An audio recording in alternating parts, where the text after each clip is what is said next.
Welcome to Sawin Salvage Channel, where we take stuff and make other stuff because stuff is fun. This week we're going to be making candles, and candles have been done before. I have my own take on them, and this is going to be my take, which you are going to get to enjoy. So first of all, I'm building this out of 3.5-inch piping.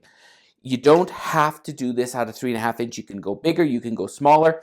This is kind of like a universal how to make a candle out of this with multiple ways of doing it.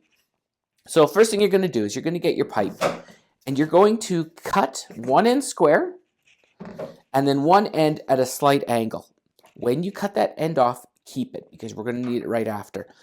Now, once you've got that done, I take some very heavy sandpaper, hopefully you can see it there, and I hit the outside of this thing to give it some striations. If it was dirt on it, I left it on there. I'm going to go wash this one just to make sure it's a little bit more cleaner.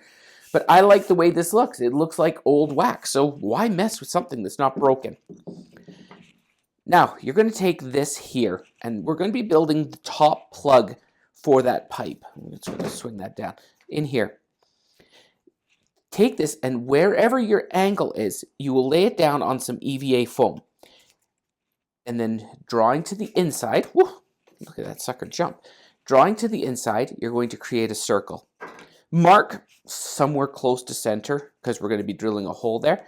Cut this out, and now this hole through the center, you want it to be at a very slight angle. You can see there how this one goes through at an angle. You want it to match your pipe here. You can do a little bit different. We'll discuss that as we go along, but for the most part, you want this angle of this hole to match the angle of the pipe, especially if you're going to be putting this thing straight on. Now, you're going to need some 1/2-inch EMT plastic conduit. It's just electrical conduit. And then what I did is, especially for the lights that I'm using, which I'm going to be pointing out here, on the down below, I'm going to link these to Amazon. No, it's not affiliate, but it's just there. This is a standard flame bulb, and I'm trying to standardize a bit more. So when I do certain projects, you're not chasing these things. So I'll be putting a link to these lights. They're pretty standard. And all I've done is I took the pipe and I used a sanding Dremel, and I opened up that slot just a tiny bit, about maybe 1/4 inch deep. And what it does is it allows that to sit in here. It doesn't have to stick hard. You just want to give it so that porcelain there is just above or even below. It doesn't really matter. Because what it's going to do is it's going to allow you to put this on to the actual light. We're going to be wiring it up later, but we need to get all the infrastructure in place first. I'll talk about this in a bit.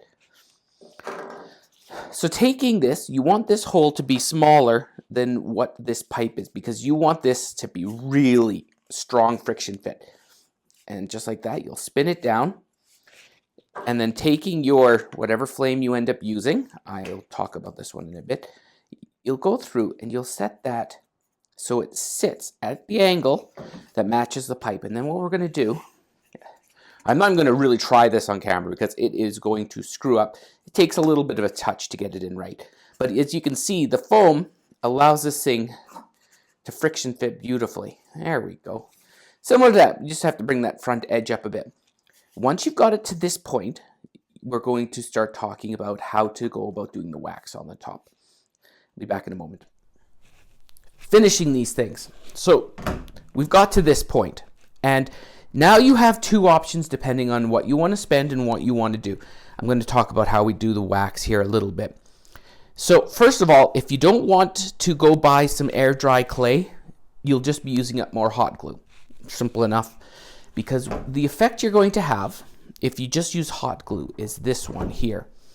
And you can see how the glue looks like it's dripping down to make it look like wax. This took about 3 of these glue sticks. So you go through quite a bit, and a lot of it was building up this level here. So I came up with a secondary solution using air dry clay for the second one. So you can see here, you've got some air dry clay, and all I did is I put it on there to build this up. This stuff is soft, but once we cover it in hot glue, it's going to have an armored coat. And I just put a quick coat of white just so you don't see it very much before we start gluing this, because you don't want the even though that is mostly translucent, you don't want to be able to see the gray, which you can see very slightly there. Now, once you've got to this point, all I did with the air dry clay is I just stuck it around the top. We're going to be doing more with the hot glue, but this is just going to be our base to give it a little bit more character, to say the least. In reality, you could do this whole thing with air dry clay, but I'm not sure how well it sticks to this pipe. So maybe if somebody ends up doing that, let me know in the comments. Now, I'm going to go get my hot glue gun warmed up, and I'm going to talk about how we do this part here. See you in a few. Now, the best part of this wax is it's all based off of hot glue. And the trick here is if you put it down and go, you'll end up with strings. So I came up with a neat way of putting down this hot glue. So first of all, this is my big industrial, not industrial, my old Black & Decker, but it worked fantastic most of the time. Be careful here because you can burn yourself very easy doing this technique. So what you're going to do now is you're not going to actually touch the surface. You're going to go here and you're going to put a big bubble of hot glue on. And then what you're going to do is you're just going to tip this up as high as you want and then let it flow down. And what it's going to do is it's going to create the drip. I'm going to get off the camera a tiny bit here. But you're just going to keep on doing this, and as the hot glue sets, it'll drip down and create that perfect dripping wax look. So hopefully I can get on the camera there. It's at an odd angle. So I'm going to go, and what you do is you just go around and do the first layer on the bottom underneath this air dry clay, or just here. We're going to go and do the top after, but we need to get this layer on first in order to get the really cool looking effect that we're going for. So I'm going to shut up. I'm going to try to leave this go, and you'll see as I go along as I build it. See you in a few.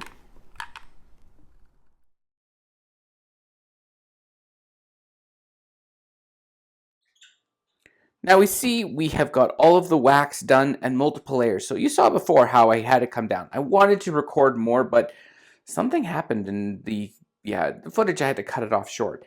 Regardless, you can see here how the inner layer is done, and then the second layer you just pour on top and do the exact same process all around until you're happy with how it looks. And there's different ways of doing it each time. You can do multiple layers. The trick is to do the multiple layers. So let it run down, do the second layer, let it run down, let it dry, third layer, let it dry, and you end up with a really well-made wax effect. And this is the first one without the foam, and you can see just the difference that foam makes in terms of making these look convincing. I actually prefer that one over this one. But you learn as you go along. Now, the final thing that I did is I took some cashmere brown paint. I have some kitchen and bath off tint. It was light brown. What I did is I just very lightly dry brushed this to give it a little bit more. I wanted to match the actual candle body a bit more to the actual wax.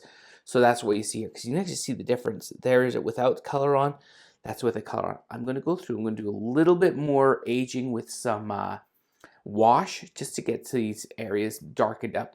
And then of course on the shafts I put a little bit of cashmere. On the actual candles themselves I put a little bit more cashmere. Okay, now finally we're going to talk about the lighting on this. Like I said, these are a standard bulb. I'll put the link down below. Now this is not a standard item. This is a flame that I designed on my 3D printer. It'll be available on my store down below. If you don't have access to a 3D printer, you can do this out of silicone, the draft stop silicone. If you wrap it around here and go up. The problem with this is when these lights turn on, you can see the squares in there. They light up and it's pretty noticeable. I really like this, not because I designed it. It has nothing to do with that, but it's 100% to do with, this acts as a really good diffuser, and you can see the multiple levels there. That's to make it so this fits on the inside, and then this clicks down on top of here. And the big trick there is everything here is serviceable. If this light burns out, you just open this, you take this off, you replace the bulb with you just have to rewire it on.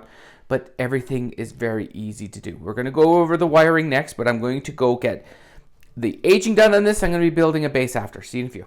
Now, the candle is done. If you want to stop at 1, all you'll be doing is running some power line down to a battery clip and hooking a 9-volt battery up to this. It should be good, and it will run for many hours on a single 9-volt, and you can swap it out. If you want to put an extra bit of EVA foam at the bottom with a hole in it, you can pull out just to finish this up. You can. The other thing I want to do is I want to go in, I want to chamfer this edge so when it's all done, it stands up beautifully. Now you can have this as a standalone item. You can make as many of these as you want. If not, stick around for the advanced class. All right, into the advanced class. We're building the base out of 1.5 2x6. First thing I did is I cut down the center of I cut the edge off of a 2x6 so I have a nice flat side, and then I glued 2 of them together. You're going to cut a bit off, it's not perfect sized. Depending on how big you build this is going to have to change, or it's going to be a completely different thing, but I'm doing this based off of the 3.5 inch pipe we made the candles out of. Next thing you got to do is take this, put it down onto a 2x4 and draw a circle on the inside, and then very carefully cut that out. I did this on a bandsaw. If you don't have a bandsaw, this is a hard thing to make. You can do this out of a 2x4 and just have rounded edges. Your friction fit's not going to be as good. And if you want to, you could do it out of 3/4 inch and cut it on a scroll saw. There's options there. Then what we're going to do is we're going to put down, look for the center mark that we did when we spun the circle. Like I use this template here to draw the circle. So I have a pinhole, and what I'm doing is I'm kind of basing my center off of there. So I put this down, I put this circle over the top, and you'll see that it's a good friction fit. And then what I did is I looked to the center here and go, oh yeah, there is my pin mark right there. And that's where this is going to be. We're going to go through, once this is put down, we're going to move the circle onto here, put one of these other circles onto here so you can measure it up. And then what we're going to do is we're going to make sure that these are attached where that plastic is touching each other, because that's how the candles will sit vertical. You could be safe and leave it a bit more, but for now we're just going to get it as close as possible. I'll get this done and I'll be back to talk about anything I may encounter. Now once you've got the whole thing built, you're going to stain it whatever color you want. I did it in a Puritan pine, and then I added some other colors to make it look a little bit better. Now you'll be taking a drill and you'll be drilling a hole through the top of each of those circles. And what it'll do is it'll give you access to the bottom. And then I just used a knife and I cut a slot. What I'm going to be doing now is I'm going to be covering that in electrical tape just to protect it. I'm going to be putting a felt bottom on this just to make sure it's all nice and protected and doesn't rub those wires. Not a huge deal, but... And then what you do is you bring from the small and the medium, you bring it up, bring the wires through, and then what you do is you bring it up to the large. Oh, and one other thing is I drilled a hole for a cable, because what I did is I went and dug up I went and dug up a 9-volt 1 or 12-volt 1 amp adapter. If you ever see those things, keep them around, because it's amazing what you can do with them. And this is going to be my power source. So now what I did is, where's my cable? Here we go. So all the wires come down and up into here. And then what I did is just a straight simple. I used the switch to interrupt the positive, put all of them to there, wired it up. If you know how to wire, you'll know how to do this part. It's really not that hard. All the reds go together, all the blacks go together, use the switch to interrupt it, and then out to power, and then wrap it all so it's safe. Now this switch is right here, and as you can see, the effect it has with all 3 bulbs running. And the best part, no batteries. Anyways, I'm going to get this thing back together, and we will look at the final completed, and we're finished. And as you can see, those candle flames with their interesting design style really work well. Silicone will work well, but if you can get these 3D printed, do it, because it really adds to the overall look and feel. I love this candle. It has such a great presentation. It's adapter powered, so you're no longer trying to, get batteries all the time, which we all know is horrible during the season, how many we go through. Now, the only things that I would change, I'd make sure that I leave more tolerance here for when this goes on. These were a bit tight when I pushed it on, but other than that, I'm really happy with how this candle turned out. Thank you so much for hanging out. Thank you to all of my subscribers, my viewers, and especially my patrons who send me a little bit every month that helps me make these props without, breaking the bank. It's really appreciated. Regardless, have a good one all. I will see you on the next prop video. And what are we? Halfway to Halloween? Have fun all.